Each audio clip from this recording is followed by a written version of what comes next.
Esto no lo sabías. Temporada 2023. Estoy de vuelta. Por fin puedo volver a hacer videos. Después de una larga travesía, estábamos buscando un lugar donde mudarnos. Se puede decir que volví. Hoy les tengo un video preparado sobre los récords más extraños que andan dando vuelta por ahí. El libro Guinness de los récords es un compendio de logros que puede alcanzar una persona. Destrezas físicas, colecciones envidiables y algunas hazañas que no por extrañas dejan de ser extraordinarias. Estos son justamente algunos de los más insólitos. El mayor comedor de Big Mac. El estadounidense Don Gorsk puede alardear de ser el mayor fanático de la Big Mac. Durante 42 años guardó cada ticket y factura de cada una de las hamburguesas ícono de McDonald's que pidió, y en el 2020 superó la barrera de las 30.000. En teoría va por las 40.000. La plancha más larga. El ejercicio llamado plancha, muy utilizado por los amantes del fitness y la vida sana. Y aunque su ejecución es relativamente sencilla, cualquiera que la haya realizado sabe que aguantar la posición por más de 2 minutos es un poco difícil. Sin embargo, el ex marín estadounidense George Hood logró a los 62 años batir un récord de resistencia con 8 horas, 15 minutos y 15 segundos seguidos. Para evitar pensar en el cansancio, contrató una banda de música que tocó sin descanso durante esas 8 horas. El dinero recaudado con este récord fue destinado a una ONG que ayuda a personas con problemas mentales. El mayor número de piercings. Rolf Buchholz es conocido como el Diablo Alemán. El apodo se debe a que tiene más de 450 piercings en todo su cuerpo. Además se insertó 2 cuernos y está completamente tatuado. Los ojos que más salen de sus cuencas, o los ojos más desorbitados. Una vez más, el récord pertenece a un estadounidense. En este caso se trata de Kim Goodman, que tras sufrir un traumatismo quedó con exoftalmia. Gracias a esta condición, sus globos oculares llegan a salir 12 milímetros, más que ninguna otra persona en el mundo. El hombre imán. Nermin Elilahik, de Bosnia, tiene una personalidad magnética, literalmente. Este hombre atrae objetos metálicos y se le pegan al cuerpo. Aunque aún no se encontró una explicación, se cree que puede deberse a algún tipo de radiación. La lengua más larga del mundo. Pravin se ha convertido en una persona única, en cuanto a anatomía se refiere, en la India, pues este habitante de Virudungar entró en el libro de los récords Guinness con sus casi 11 centímetros de lengua, 10.8 centímetros exactamente. Según la Universidad de Edimburgo, la lengua de los hombres mide en promedio 8.5 centímetros, por lo que la de Pravin es 2.3 centímetros más larga, y por este motivo no es la primera vez que este hombre consigue un récord. En el 2020 entró en los récords de Asia después de tocarse 219 veces la nariz con la lengua. De hecho, asegura que es capaz de realizar la extraña práctica de yoga Kekari Mudra, que consiste en introducir la lengua por la nariz y a través del paladar. La dieta más extraña. Michael Lolito ingresó en los récords Guinness por comerse absolutamente todo: bicicletas, televisores, carritos de supermercado, camas y hasta un ataúd. Comenzó a comer material inusual cuando era adolescente y actuó públicamente a partir de 1966. Tenía un trastorno alimentario conocido como pica, que es un trastorno psicológico caracterizado por un apetito para sustancias que son en gran parte no nutritivas. Los médicos también determinaron que Lolito tenía un revestimiento del estómago particularmente grueso, también en los intestinos, que le permitía consumir metales afilados sin sufrir lesiones. Lotito, le decíamos Lolito cariñosamente, también tenía jugos digestivos que eran inusualmente poderosos, pero esto significó también que los alimentos demasiado blandos lo perjudicaban, como bananas y huevos duros. La mujer con las uñas más largas del mundo, Lee Redmond. En 2008 las uñas alcanzaron una longitud de 8.65 metros, casi tanto como un autobús escolar. El récord le fue concedido de forma oficial cuando llevaba 19 años sin limarse las uñas, con una longitud de 7 metros y 51.3 centímetros. La mayor colección de gnomos y duendecillos. No todos son habilidades o características físicas. La británica Anne Atkin pasó a la historia por tener justamente la colección más grande de gnomos y duendecillos. Desde 1979 llegó a acumular hasta 2042 de esas figuras en su reserva de gnomos de 4 acres en West Putford, Inglaterra. En 2011, sin embargo, tuvo que venderlas, porque según dijo no podía seguir manteniéndolos. El hombre con la piel más flexible del mundo. El británico Gary Turner se sumó en 1999 al Guinness, al poder estirar su piel 15.8 centímetros sin sentir dolor. Esto es posible por una anomalía genética denominada síndrome de Ehlers-Danlos, un trastorno que afecta al colágeno de la piel. Esto provoca que el tejido conectivo sea defectuoso, lo que produce un aflojamiento de la piel e hipermovilidad en las articulaciones. En casos más graves, graves, puede causar el colapso fatal o ruptura de vasos sanguíneos. A Turner, cuyo caso es leve, esto le ha valido el ingreso en los récords Guinness. Siempre supe que mi piel era diferente, dijo, según recoge la página web de la organización. El indio Sridhar Shilal, de 82 años, sostiene el récord Guinness de tener las uñas más largas en el mundo. Hombre, llevaba desde los 16 sin cortárselas. La uña más larga de la mano izquierda alcanzó los 197.8 centímetros. Mayor distancia de recorrida en llamas y arrastrado por un caballo. Jalapa Roland recorrió 472.8 metros envuelto en llamas mientras era arrastrado por un caballo. Mayor peso cargado en los párpados. Space Cowboy, con 65 kilos en los párpados de los ojos. Los pelos de las orejas más largos. El indio Vajpayee ahora sostiene uno de los récords más extraños y desagradables de la historia. Sus pelos de oreja miden unos 25 centímetros de largo, siendo los más largos jamás registrados. El hombre más alto de la historia, Robert Wadlow, 2.72 metros, debido a un tumor en la glándula pituitaria. El hombre más bajo del mundo, el colombiano Edward Niño Hernández, solo 72.1 centímetros de largo, más huevos rotos con la cabeza. Ashrita Furman es quien ha batido el récord.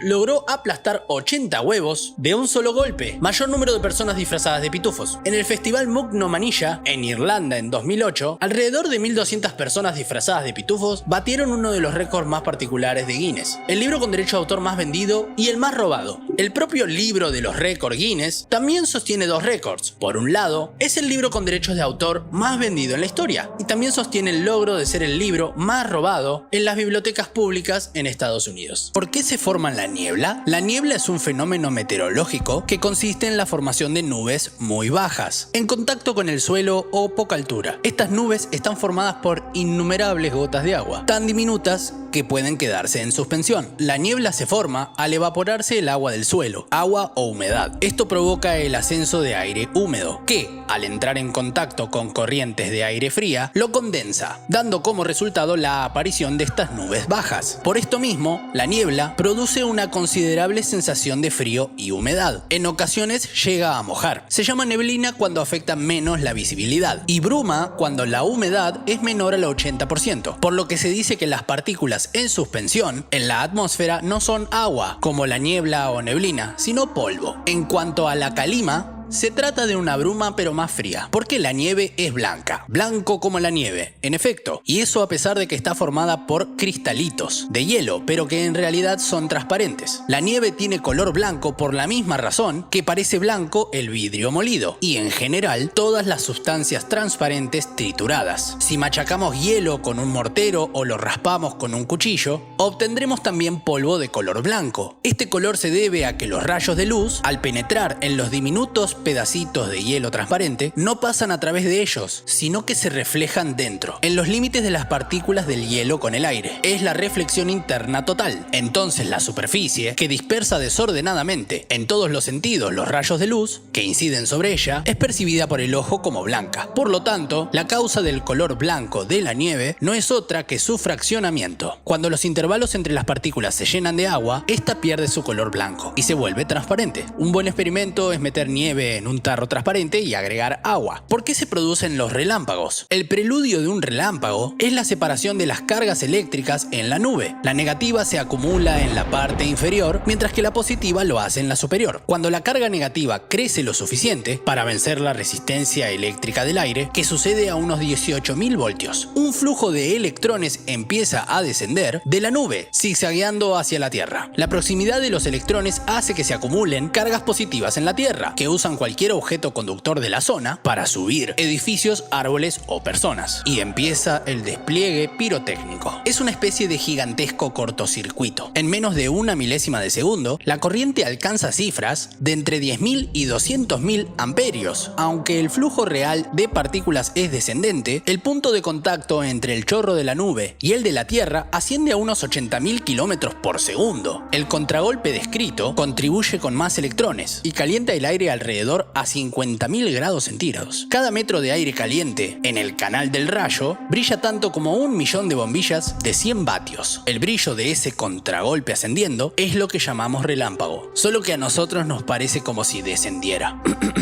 ¿Por qué hace más calor en verano? Que en verano hace calor y en invierno hace frío es algo que aprendimos de niños. Lo tenemos tan interiorizado que nunca nos ponemos a pensar ¿por qué? Tenemos que entender que se debe a la perpendicularidad de los rayos solares con respecto a la Tierra. Es decir, si los rayos de luz vienen derecho hacia nosotros o inclinados y de más lejos. Cuando más perpendicular son los rayos del Sol, como sucede en verano, menos superficie terrestre afectan, por lo que el calor que transportan los rayos del Sol se concentran en una zona más pequeña, no se reparte tanto el calor y se concentra la intensidad del mismo. La perpendicularidad de los rayos del Sol varía, según el día, a causa de la inclinación de 23.5 grados que la Tierra tiene en su eje de giro, sobre el cual lleva la rotación diaria, mientras que realizamos la eclíptica alrededor del Sol. ¿Por qué la Tierra no es redonda? Para un astronauta, sin la ayuda de instrumentos, nuestro planeta ofrece la imagen de una esfera perfecta. Sin embargo, sabiendo que es esférica, también sabemos que no es tan esférica, sino más bien ovoide, achatada en los polos. La razón es que cerca de los polos, el giro de la Tierra es más lento y es mucho más rápido en el ecuador. El efecto de estas velocidades distintas sobre la Tierra crea una protuberancia que se crea en el sitio que se mueve más rápido. La fuerza centrífuga que actúa en el ecuador la impulsa hacia afuera. Si la masa de la Tierra fuera mayor, la atracción de su propia gravedad contrarrestaría el empuje axial. El Sol, por ejemplo, gira con mucha velocidad y alcanza 7.260 km/h en su ecuador. Sin embargo, tiene tanta densidad que su propia gravedad lo hace conservar su forma. ¿Por qué explotan los volcanes? Las terribles imágenes de un volcán escupiendo lava o lanzando por los aires una columna de humo se quedan grabadas, casi podría decirse que a fuego, en nuestras retinas, como una muestra de un espectáculo de la madre naturaleza. Una erupción puede acabar con el tráfico aéreo de Europa y buena parte del mundo en un abrir y cerrar de ojos. Estas erupciones se producen porque los volcanes conectan directamente la superficie terrestre con el interior de la Tierra, donde se acumulan una gran cantidad de roca fundida, que se conoce como magma, en enormes cámaras subterráneas. La temperatura de estas cámaras oscila entre los 700 y 1200 grados centígrados, y cuando sube la presión de gas, el magma busca una vía de escape, el volcán. Y este actúa como una chimenea gigante y alivia la presión, dejando escapar lava, humo y vapor de agua. ¿Por qué tiene forma de hongo una explosión nuclear? La terrible imagen de una explosión nuclear es una de las pesadillas del ser humano. Sin embargo, si se logra hacer una abstracción del dolor que esta representa, la forma en sí tiene un cierto atractivo. Pero ¿por qué se forma esa nube con forma de hongo? Para empezar, una detonación nuclear genera una burbuja de gas muy caliente por una elevada emisión de rayos X que ionizan y calientan el aire circundante. Sabemos que el aire caliente pesa menos al estar más excitadas y separadas sus moléculas, y que por eso sube y se expande. En este caso, sube a una velocidad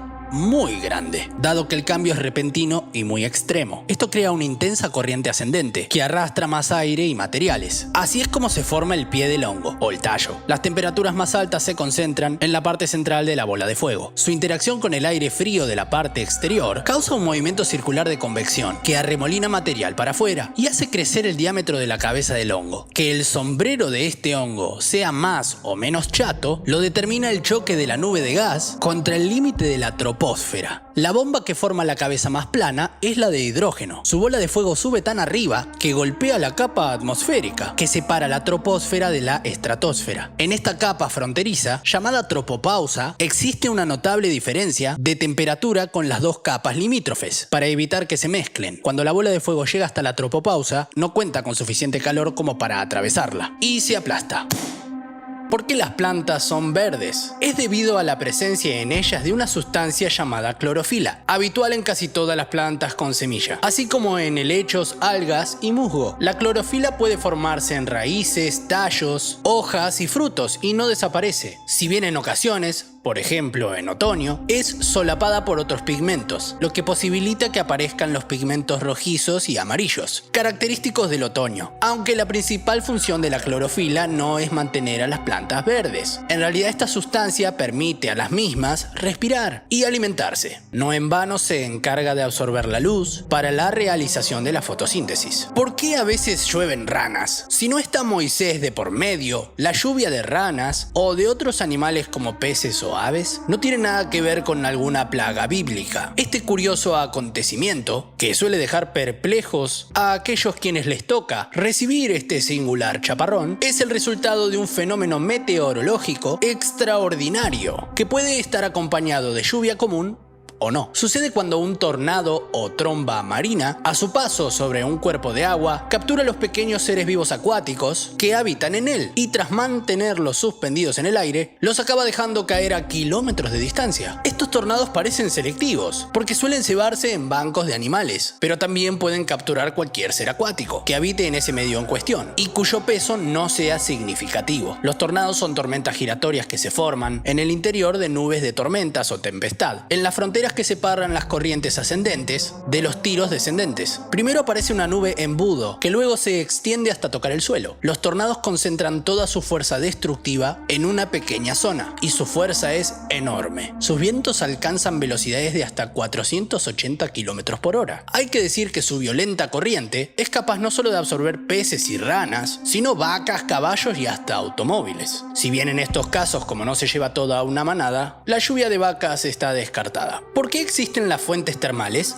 Pocos placeres hay en el mundo como un buen baño caliente, y si el agua viene de una fuente termal, mejor, ya que será rica en sales minerales en diversas cantidades. Las aguas termales siempre se forman en regiones volcánicas, gracias al agua de lluvia que se filtra en las rocas porosas como si fuera una esponja. Como la roca está caliente, a unos 250 grados centígrados, sucede algo parecido a una olla de presión. El agua más caliente tiene una presión inferior, por lo que sale a la superficie, mientras que el agua fría se queda junto a la roca, hasta que se calienta y sube a su vez. Según la presión del agua caliente, puede salir como un chorro en una fuente termal, pero si mantiene mucha presión, lo que podemos ver son grandes espectáculos naturales, como los chorros de vapor de los geysers. ¿Por qué el agua apaga el fuego? Agua y fuego, por suerte, son incompatibles. De otra manera, el ser humano lo hubiera tenido muy difícil para apagar incendios antes de los extintores. Para entender las razones de por qué el agua es capaz de apagar el fuego, lo mejor es conocer el origen del fuego, que surge cuando concurren tres factores: combustible, cualquier sustancia capaz de arder; oxígeno y calor, en cantidad suficiente para que el combustible reaccione con el oxígeno. Cuando se inicia un fuego, el calor de la propia combustión genera más fuego, de manera que, mientras siga habiendo combustible y oxígeno, el fuego no se apagará. Como el agua no puede arder, es un extintor natural. Al entrar en contacto con el fuego, el agua se convierte en vapor de agua, cuyo estado gaseoso absorbe gran cantidad de calor y enfría el fuego, hasta evitar que se siga provocando la reacción del combustible ante el fuego. Además, cuando el agua humedece el combustible, logra aislarlo del resto del fuego y evitar que se siga quemando. ¿Por qué se forman las nubes? Las nubes son una acumulación de gotas de agua o cristales microscópicos que se forman sobre polvo atmosférico y que circulan suspendidos en la atmósfera. Su color blanco se debe a que dispersan la luz visible, aunque a veces se ven negras o grises porque son demasiado densas, como para que la luz las atraviese. Su formación es un proceso típico y característico de nuestra atmósfera, en el cual interviene el proceso de evaporación del agua, las masas de aire y partículas pequeñas como ceniza y polvo. El proceso es el siguiente: las masas de aire de la atmósfera transportan algunas cantidades de agua que obtienen de la evaporación del agua de mar y de la tierra húmeda, y en ellas se combinan con cenizas y polvo que flotan en el aire. Estas masas cálidas y húmedas se elevan al colisionar con masas de aire frío y seco, desplazándose a zonas de menor presión atmosférica. Una vez elevadas, se expanden cuando hay baja presión, y en este estado también disminuye su temperatura, haciendo que el agua contenida en las masas de aire se condense, dando forma a las nubes. ¿Por qué la Tierra es de color marrón? Cuando las plantas se van debilitando y muriendo, sus restos caen al suelo, y estos restos son utilizados por legiones de microbios para alimentarse, en un proceso en el cual descomponen gran parte del carbono orgánico acumulado en las plantas en otras moléculas. Pero dado a que este proceso no es eficaz al 100%, siempre van quedando pequeños restos de carbono en el suelo, que se van acumulando con el tiempo y que son los que dan su color marrón a la Tierra. Esto es así porque el carbono absorbe la mayoría de los colores del espectro y refleja solo luz marrón. En las zonas donde hay menos vegetación, o bien donde no existe, como en los desiertos, el color predominante es el de los minerales que componen el suelo. Donde sí existe vegetación, es suficiente con excavar un poco para sacar a la luz el color de los minerales ahí presentes. Si te gustó el video, por favor dale like y suscríbete, me ayudarías un montón.